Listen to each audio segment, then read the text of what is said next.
What if your entire life, your family, your struggles, even your greatest pain, wasn't random?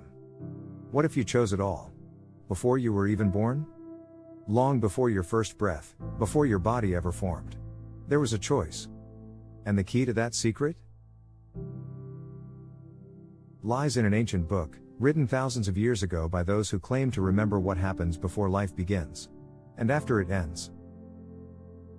Today, we open that book.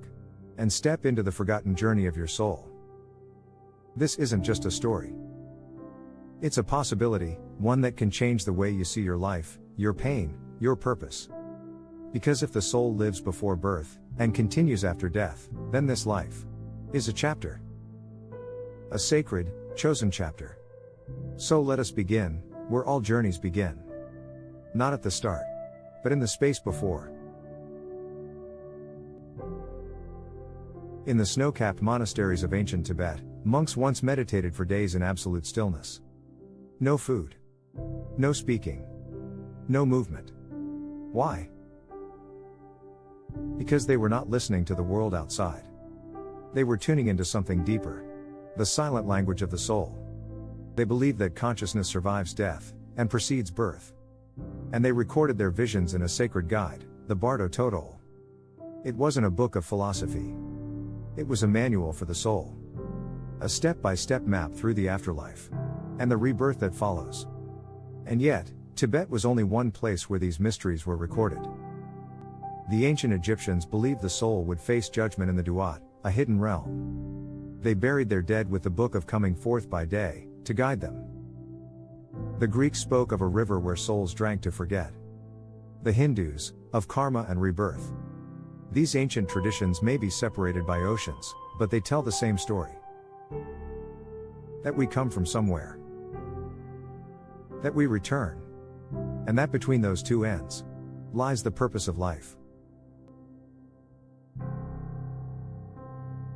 Imagine this: before you are born, you are not nothing. You are more conscious than ever. More aware. More alive. In a dimension outside time, your soul meets with guides and elders. You review your past lives. You feel the echoes of choices made. You see clearly what you still need to learn. What still holds you back. And then, a question is asked. Are you ready to return? And if the answer is yes, you begin choosing. Your parents. Your culture. Your body. Even the exact moment you will be born. And perhaps hardest of all, the experiences that will break you open. According to Plato's myth of souls choose their next life while standing before the fates. They are shown every possibility, and given free will to choose. The Hindus teach that our lives are shaped by karma, the spiritual weight of our choices. But karma is not punishment. It is balance. A system of growth. Modern regressions, through deep hypnosis, reveal people describing vivid pre-birth planning. They speak of soul groups. Agreements. Challenges chosen with love, not fear. So ask yourself, what if the most painful parts of your life were chosen by you? Not to suffer, but to grow. If the soul remembers all of this, why don't we? Why are we born into amnesia, unaware of the eternity behind us? In Greek mythology, before rebirth, every soul must drink from the river Lethe, the river of forgetting. This ritual is not a punishment. It is a mercy. Imagine living this life with the full weight of every past existence. The guilt, the pain, the longing. The burden would be too great. So we forget. Hindu sages call this Maya, the illusion that veils truth. We are like actors on a stage, believing we are the character. Christian mystics speak of the fall. Not as sin, but as separation. A forgetting of our divine origin. We forget, because only in forgetting can we truly choose. Only in darkness can we discover the light within. And yet, through dreams, meditation, synchronicity, sometimes, memory returns. Like a whisper. Like a song you almost remember. Death. It is the fear behind all fears.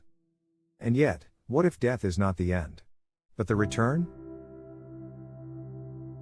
The Tibetan Book of the Dead describes what happens in the 49 days after death. The soul enters the bardo, a state between worlds. Here, you are not judged by others. You judge yourself. You feel everything you gave and took. You relive your life, not from your own view, but from the view of those you affected. This life review is echoed in modern near-death experiences. People report vivid scenes of clarity, of overwhelming love, and of deep regret.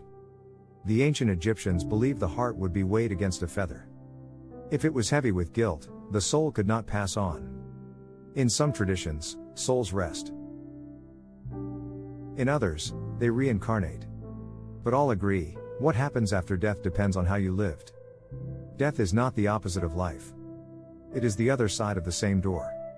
And once you pass through it, the cycle begins again. So now, you return to this life, here, now. What do you see? Do you see a string of random events? Or do you begin to sense a pattern? That every person who hurt you may have been part of your lesson. That every moment of heartbreak may have been your soul's way of opening you.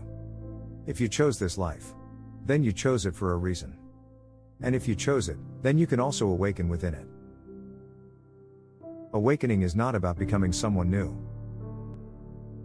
It is about remembering who you truly are. A soul. Eternal. Brave. Here, now, to grow. So the next time life feels cruel or unfair, pause. Remember this ancient book. And ask yourself, what did I come here to learn? What am I here to heal?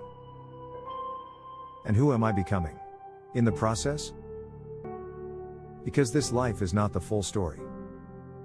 It is a chapter in your soul's eternal becoming. And you are the author.